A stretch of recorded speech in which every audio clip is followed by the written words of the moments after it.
E outro goleiro também que o Palmeiras deu uma olhada é o Léo Jardim, do Vasco. E tem uma notícia aqui que pode abrir até os caminhos aqui pro Palmeiras. Fala, palestra!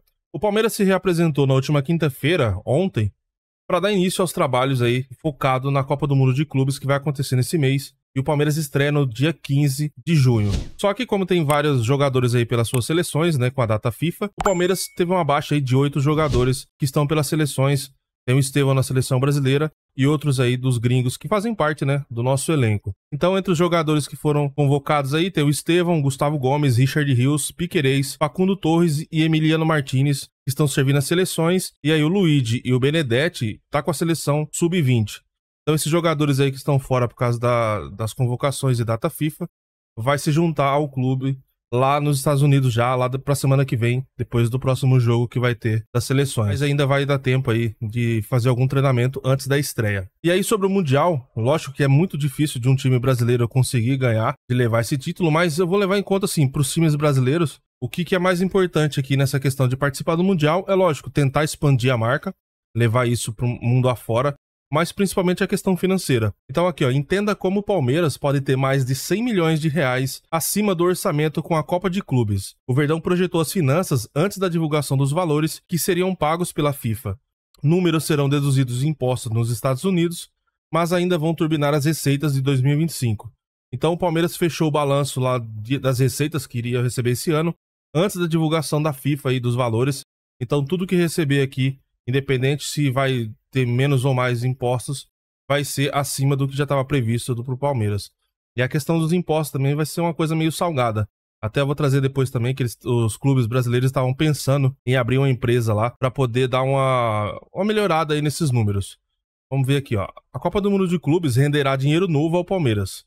O orçamento de 2025 não conta com valores previstos pela premiação da FIFA, que só na primeira fase pode chegar a 21 milhões de dólares, cerca de 117 milhões de reais, sem levar em conta os descontos. Quando o clube projetou as finanças da temporada com receita de 1 bilhão e superávit de 12 milhões, os números pagos pela competição mundial ainda não tinham sido divulgados. Por isso o Palmeiras calculará no orçamento arrecadar 64 milhões de reais com premiações a partir apenas do Paulista, Copa do Brasil, Brasileirão e Comebol Libertadores. Já é certo que a Copa do Mundo de Clubes pagará 15,2 milhões de dólares, cerca de 84,9 milhões de reais, só pela participação dos clubes sul-americanos. Além disso, cada vitória na fase de grupo renderá mais 2 milhões de dólares, mais ou menos 11 milhões de reais. Um empate, mais 1 milhão de dólares, aproximadamente 5 milhões e meio de reais. Aí, a cada nova fase, a FIFA pagará os seguintes valores com as premiações. Então, oitavas de final, 7 milhões e meio de dólares, 41 milhões de reais. Quartas de final, 13 milhões de dólares, quase 75 milhões de reais. Se for para semifinais, 21 milhões de dólares, cerca aí de 117 milhões de reais. Se for vice-campeão, leva 30 milhões de dólares, 167 milhões de reais. E o campeão fica com 40 milhões de dólares, 223 milhões de reais. Então, o importante é você ir avançando. Cada fase que o time avançar aqui, ele tem uma cota extra aqui do valor. Então é importante até ganhar também, ó. Por exemplo, cada vitória aqui, o time vai ganhar 2 milhões de dólares. Então faz total diferença aí nas finanças do clube. Aí sobre os descontos, que deu muita polêmica aí, ó, os valores ainda terão os descontos. O Palmeiras manteve discussões com Botafogo, Fluminense e Flamengo para reduzir os impactos da tributação dos valores que serão pagos pela FIFA na competição dos Estados Unidos. Os clubes cogitaram abrir uma empresa no país, mas decidiram que a melhor solução será aderir ao regime americano chamado ECI, como revelou o GE. O modelo já estabelece a tributação como se fosse uma empresa americana. Aí aqui ficou como que foi dividido, então a tributação americana não vai ser em cima do valor total. A FIFA dividiu o prêmio de participação de 15 milhões de dólares da seguinte forma: uma parte pela efetiva participação no Mundial, que será 52%, né, em território americano, e o resto, os 48%, em decorrência de fatos ocorridos fora do território americano. Por exemplo, uso da imagem e classificação para as competições. Então, dos 48% da primeira fase, não será tributado lá nos Estados Unidos. Os clubes serão tributados em 21% do lucro desta primeira fase, ou seja, tudo que sobrar depois da dedução do transporte, comida, hotel, voo fretado e outras despesas. Do que sobrar, ainda há uma tributação de 30% do que vai ser remetido ao Brasil, como se fosse uma tributação de dividendos de uma empresa americana. Haverá também uma tributação de 37% sobre os dias de trabalho de jogadores e de alguns membros da delegação em solo americano. Não serão todos, afinal existe uma isenção a quem recebe menos de $3.000. E aí aqui, sobre esse regime americano aqui, o ECI, tem essa matéria aqui dos clubes que tentaram aí, até analisaram para poder abrir uma empresa nos Estados Unidos. Então Fluminense, Flamengo, Botafogo e Palmeiras terão que pagar impostos pelo mês de trabalho dos jogadores. Os 4 clubes brasileiros que vão disputar a Copa do Mundo de Clubes a partir de 14 de junho desistiram de abrir empresas nos Estados Unidos para receberem a premiação da competição, uma alternativa para ter menos cobrança de impostos. O Flamengo chegou a aprovar em conselho a autorização, mas recuou. Botafogo, Flamengo, Fluminense e Palmeiras fizeram as contas e decidiram que a melhor solução é aderir ao regime americano chamado ECI. O modelo já estabelece a tributação como se fosse uma empresa americana. Então, os clubes vão pagar como se fosse uma empresa em local ali, uma empresa que funcionasse diretamente nos Estados Unidos. Os clubes também vão ser tributados em 37%. Bom, então isso aqui eu já falei anteriormente, né? Na outra matéria. Aí aqui tem mais detalhes aqui também, depois se você quiser dar uma lida. Mais ou menos repetindo o que eu falei lá, né? 52% vai ser tributado, 48% vai ser contado como fora dos Estados Unidos, então não entra nessa tributação inicial lá americana. Então, mesmo tendo a pancada dos impostos, né? Se você fez aí seu imposto de renda agora no último mês, os clubes também vão ter que ralar aí para pagar o impostinho da premiação da Copa do Mundo de Clubes.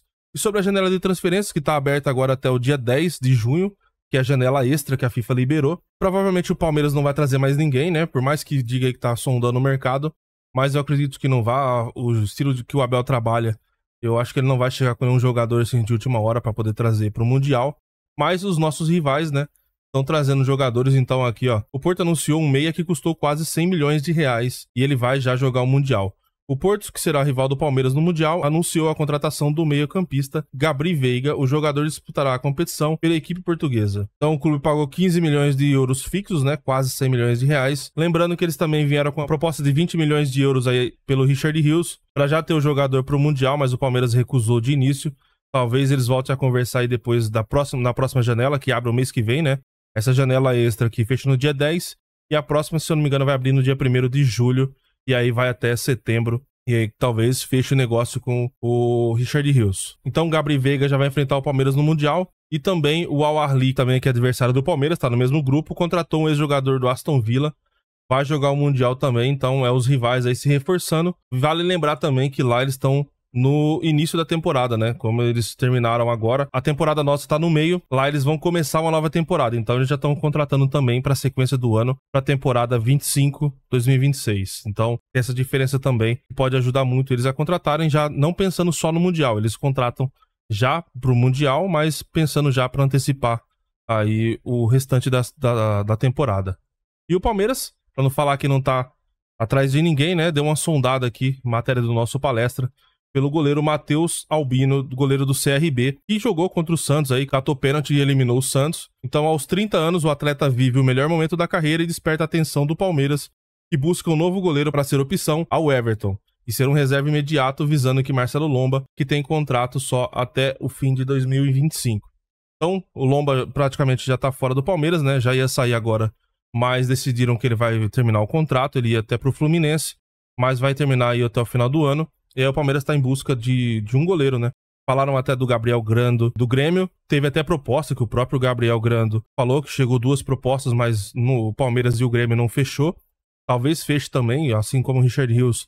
Talvez o Palmeiras possa fechar aí na próxima janela. E outro goleiro também que o Palmeiras deu uma olhada é o Léo Jardim, do Vasco. E tem uma notícia aqui que pode abrir até os caminhos aqui pro Palmeiras, que é a organizada do Vasco soltando uma nota cobrando o Léo Jardim por causa da renovação lá, tá enrolando, diz que o Léo Jardim tá pedindo um valor acima do que o clube pode pagar. E aqui, ó, a organizada divulga nota cobrando o Léo Jardim após renovação emperrar. Ninguém é maior que o Vasco. A Força Jovem, principal torcida organizada do Vasco, publicou uma nota nesta quinta-feira, dia 5, ontem, né, direcionada ao goleiro Léo Jardim. Na última quarta-feira, a ESPN mostrou que o arqueiro recusou mais uma oferta de renovação do clube Cruz Maltino, emperrando de vez as negociações. Então são várias tentativas de renovação aí que o Léo Jardim já recusou e provavelmente ele não vai ficar no Vasco mesmo. Então seria um bom goleiro aí pro Palmeiras dar uma olhada.